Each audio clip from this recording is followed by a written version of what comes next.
Hi, welcome to C cyber campus. ഞാൻ അതുല്യ. അപ്പോൾ എല്ലാവരും ഡിഗ്രി അല്ലെങ്കിൽ ഏതെങ്കിലും ഒരു പ്രൊഫഷണൽ കോഴ്സ് കഴിഞ്ഞ് ജോലി അന്വേഷിച്ച് പോകുന്ന സമയത്ത് നമ്മൾ എന്തെങ്കിലും ഒരു കോഴ്സൊക്കെ കഴിഞ്ഞിട്ടാണ് പോകുന്നതെങ്കിലും നമ്മുടെ പ്രൊഫൈല് മറ്റുള്ള പ്രൊഫൈലിൽ നിന്നും വ്യത്യസ്തമാകുന്ന എന്തെങ്കിലും ഉണ്ടെങ്കിൽ നമുക്ക് അവിടെ ഒരു ജോലി ഉറപ്പായും കിട്ടുള്ളൂ അല്ലേ? അപ്പം നിങ്ങൾക്ക് എത്രത്തോളം സ്കില്ലുണ്ടോ, നമ്മളൊരു സോഫ്റ്റ്വെയർ ജോലിയാണ് നിങ്ങൾ അന്വേഷിക്കുന്നതെങ്കിൽ സോഫ്റ്റ്വെയർ ഫീൽഡിൽ നിങ്ങളുടെ സ്കില്ല് എത്രത്തോളം ഉണ്ടോ അതിനനുസരിച്ചായിരിക്കും നിങ്ങൾക്ക് ജോലി കിട്ടുക. അപ്പോൾ അതുമായിട്ട് റിലേറ്റ് ചെയ്തിട്ടുള്ള കാര്യമായിട്ട് ഡിസ്കസ് ചെയ്യാനാണ് ഞാൻ വന്നിട്ടുള്ളത്. അതായത് നിങ്ങളുടെ പ്രൊഫൈല് ഒന്ന് അപ്പാക്കാൻ വേണ്ടി യൂസ് ചെയ്യേണ്ട സ്കില്ലുകൾ എന്തൊക്കെയാണ് എന്നാണ് ഡിസ്കസ് ചെയ്യാൻ പോകുന്നത്. ഒരു 7 കോഡിംഗ് സ്കില്ല് ഇതുണ്ടെങ്കിൽ നിങ്ങൾ മറ്റുള്ളവരെക്കാളും ഒന്നും കൂടെ മികച്ചതായിരിക്കും. അപ്പോൾ എന്തൊക്കെയാണെന്ന് നോക്കാം. ഒന്നാമതായി പറയുന്നത് proficiency in high demanded programming language. നമുക്കറിയാം ഒരുപാട് പ്രോഗ്രാമിംഗ് ലാംഗ്വേജ് ഉണ്ട് അല്ലേ? C++, Java, Python. ഇതിലേത് ലാംഗ്വേജ് ആണെങ്കിലും നിങ്ങൾ നല്ല പ്രൊഫിഷ്യൻ സ്കിൽഡ് ആയിട്ടുള്ള പേഴ്സൺ ആയിരിക്കണം. അതായത് നിങ്ങൾക്ക് ഈ ലാംഗ്വേജിൽ തറോ ആയിട്ടുള്ള നോളജ് ഉണ്ടായിരിക്കണം. ഇപ്പോൾ പൈത്തൺ പഠിക്കുകയാണെങ്കിൽ ഈ പൈത്തണുമായിട്ടുള്ള ബന്ധപ്പെട്ടുള്ള കാര്യങ്ങളൊക്കെ നിങ്ങൾ അറിഞ്ഞിരിക്കണം. അതുമാണ് നമ്മൾ ആദ്യം തന്നെ നോക്കേണ്ടത്. നമ്മളൊരു ലാംഗ്വേജ് കോൺസെൻട്രേറ്റ് ചെയ്യുകയാണെങ്കിൽ ആ ലാംഗ്വേജിൽ നിങ്ങൾ എത്രത്തോളം പ്രൊഫിഷ്യൻ്റ് ആണ് എന്നുള്ളതാണ് ഒരു ഇൻ്റർവ്യൂവർ ഏറ്റവും അധികം നോക്കുന്നത്. രണ്ടാമതായി വരുന്നത് problem solving with algorithms and data structure. ഏതൊരു കമ്പനിയും നോക്കുക നിങ്ങൾക്ക് എത്രത്തോളം പ്രോബ്ലം സോൾവിങ് സ്കിൽ ഉണ്ട് എന്നുള്ളതാണ്. അതായത് ഒരു ക്ലയൻറ്റ് ഒരു റിക്വയർമെൻറ്റ് തന്നിട്ടുണ്ടെങ്കിൽ ആ ക്ലയൻറ്റ് റിക്വയർമെൻറ്റിനനുസരിച്ചുള്ള ഒരു കണ്ടൻറ്റ് നിങ്ങൾക്ക് കൊടുക്കാൻ പറ്റണം. അതായത് ഒരു സോഫ്റ്റ്വെയർ അല്ലെങ്കിൽ ഒരു വെബ്സൈറ്റ് നിങ്ങൾക്ക് ഡെവലപ്പ് ചെയ്യാൻ പറ്റണം. അതിൻ്റെ ഇടയിൽ ഒരുപാട് ഇഷ്യൂസ് ഉണ്ടാവാം. ഇതൊക്കെ നിങ്ങൾ എത്രത്തോളം നല്ല രീതിയിൽ സോൾവ് ചെയ്യുന്നു എന്നുള്ളത് ഒരു കമ്പനിയെ സംബന്ധിച്ച് ഏറ്റവും ഇമ്പോർട്ടൻ്റ് ആണ്. നമ്മൾക്ക് നല്ല പ്രോബ്ലം സോൾവിങ് സ്കിൽ ഉണ്ടായിരിക്കണം. അത് ഒരു ഇമ്പോർട്ടൻ്റ് ആയിട്ടുള്ള ഫാക്ടറാണ്. മൂന്നാമതായി പറയുന്നത് വെബ് ഡെവലപ്മെൻറ്റ് സ്കിൽസ്. അറിയാലോ, നമുക്ക് ഏറ്റവും കൂടുതൽ ഓപ്പർച്യൂണിറ്റി വരുന്ന ഒരു ഫീൽഡാണ് വെബ്സൈറ്റ് ഡെവലപ്മെൻറ്റ് അല്ലെങ്കിൽ വെബ് ഡെവലപ്മെൻറ്റ് എന്ന് പറയുന്നത്. വെബ് ഡെവലപ്മെൻറ്റിന് നമുക്ക് ഒരുപാട് ഫേസുകളുണ്ട്. ഞാൻ എപ്പോഴും പറയാറുള്ളതാണ് അല്ലേ, ഫുൾ സ്റ്റാക്ക് എന്നുള്ളത്. അതായത് ഫ്രണ്ട് എൻഡും ബാക്ക് എൻഡും ഡാറ്റാബേസും എല്ലാം ഹാൻഡിൽ ചെയ്യാൻ അറിയാവുന്ന ഒരു സ്കിൽ. അതൊരു വ്യത്യസ്തമാർന്ന സ്കിൽ തന്നെയാണ്. അതിൽ നമുക്ക് ക്രിയേറ്റിവിറ്റി ആവശ്യമുണ്ട്.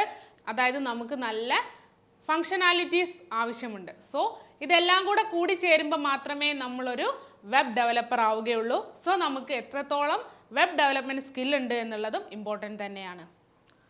പിന്നെ വരുന്നതാണ് ഡാറ്റാബേസ് മാനേജ്മെൻറ്റ് ആൻഡ് SQL. നമുക്കറിയാം വെബ്സൈറ്റ് ഡെവലപ്മെൻറ്റിൻ്റെ ഒരു പാർട്ട് തന്നെയാണ് ഡാറ്റാബേസ് എന്ന് പറയുന്നത് അല്ലേ? നമ്മൾ സ്റ്റോർ ചെയ്യുന്ന ഡാറ്റാസിനെ എങ്ങനെ നമുക്ക് ആക്സസ് ചെയ്യാൻ പറ്റും, അതിലേക്ക് ഡാറ്റാസ് എങ്ങനെ കൊടുക്കാം, അതിൽ ഡാറ്റ എങ്ങനെ മോഡിഫൈ ചെയ്യാം, ഇതിലൊക്കെ ഒരു പ്രത്യേക സ്കില്ല് തന്നെ വേണം. നമുക്ക് SQL ക്വറീസ് ഹാൻഡിൽ ചെയ്യുന്നത് ഒരു പ്രത്യേക സ്കില്ല് തന്നെയാണ്.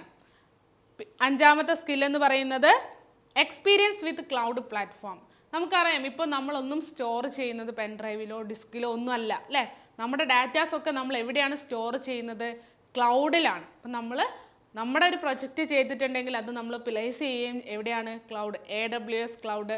ഇതൊക്കെ നമ്മൾ അറിഞ്ഞിരിക്കണം. പുതിയ രീതിയിൽ വരുന്ന ടെക്നോളജീസ് എല്ലാം നമ്മൾ അപ്ഡേറ്റഡ് ആയിരിക്കണം. ഏതൊരു കമ്പനിയെ സംബന്ധിച്ച് നോക്കുകയാണെങ്കിലും അവിടെ വരുന്ന പുതിയൊരു ഫ്രഷർ എന്ന് പറയുന്ന ആൾ അല്ലെങ്കിൽ പുതിയൊരു എംപ്ലോയി എന്ന് പറയുന്നത് അപ്ഡേറ്റഡ് ആണെങ്കിൽ മാത്രമേ ആ കമ്പനിക്ക് പുതിയ രീതിയിലുള്ള കാര്യങ്ങൾ ചെയ്യാൻ പറ്റുള്ളൂ. അപ്പോൾ നമ്മളും എപ്പോഴും എന്തായിരിക്കണം? അപ്ഡേറ്റഡ് തന്നെ ആയിരിക്കണം. ആറാമത്തെ പോയിന്റ് എന്ന് പറയുന്നത് എന്താണ്? Cyber security awareness. നമ്മൾ എന്ത് സോഫ്റ്റ്വെയർ ആയിക്കോട്ടെ, നമ്മൾ വെബ്സൈറ്റ് ആയിക്കോട്ടെ, എന്ത് ചെയ്യുമ്പോഴും അതിലൊരു സൈബർ അറ്റാക്ക് നമ്മൾ എപ്പോഴും പ്രതീക്ഷിക്കണം. അതുകൊണ്ട് തന്നെ വൾണറബിലിറ്റീസ് എത്രത്തോളം ഉണ്ടോ അത് ക്ലിയർ ചെയ്തിട്ട് വേണം നമ്മൾ പോകാൻ വേണ്ടിയിട്ട്. അതിന് നമുക്ക് എല്ലാ ടൂൾസും അറിയണമെന്നില്ല, പക്ഷെ ഒരു ജനറൽ അവയർനെസ് നമുക്ക് എപ്പോഴും ഉണ്ടായിരിക്കണം. അതുകൊണ്ട് തന്നെ സൈബർ സെക്യൂരിറ്റി അവയർനെസ് എന്ന് പറയുന്നത് ഇന്നത്തെ കാലത്ത് ഏറ്റവും ഇമ്പോർട്ടൻ്റ് ആയിട്ടുള്ള ഒരു സ്കില്ല് തന്നെയാണ്. നെക്സ്റ്റ് വരുന്നതാണ് 7 പോയിന്റ് വേർഷൻ കൺട്രോൾ വിത്ത് ജിറ്റ്. ഗിറ്റ്ഹബിനെ കുറിച്ച് അറിയാത്തവർ വളരെ ചുരുക്കമായിരിക്കും. നമ്മുടെ ഡാറ്റാസ് അല്ലെങ്കിൽ നമ്മുടെ പ്രൊജക്റ്റിനൊക്കെ നമ്മൾ ഗിറ്റ്ഹബിൽ ഇട്ടിട്ടാണ് നമ്മളത് മറ്റുള്ളവരിലേക്ക് വേൾഡ് വൈഡായിട്ട് നമുക്ക് ആക്സസ് ചെയ്യാൻ പറ്റുന്നതും അതിനെ കൺട്രോൾ ചെയ്യാൻ സാധിക്കുന്നതും. അപ്പോൾ ഈ ഗിറ്റ്ഹബിലേക്ക് നമുക്ക് നമ്മുടെ പ്രൊജക്റ്റ് ആഡ് ചെയ്യാനും അത് മാനേജ് ചെയ്യാനും ഒക്കെ ഉള്ള കഴിവ് നിങ്ങൾക്ക് ഉണ്ടായിരിക്കുക തന്നെ വേണം.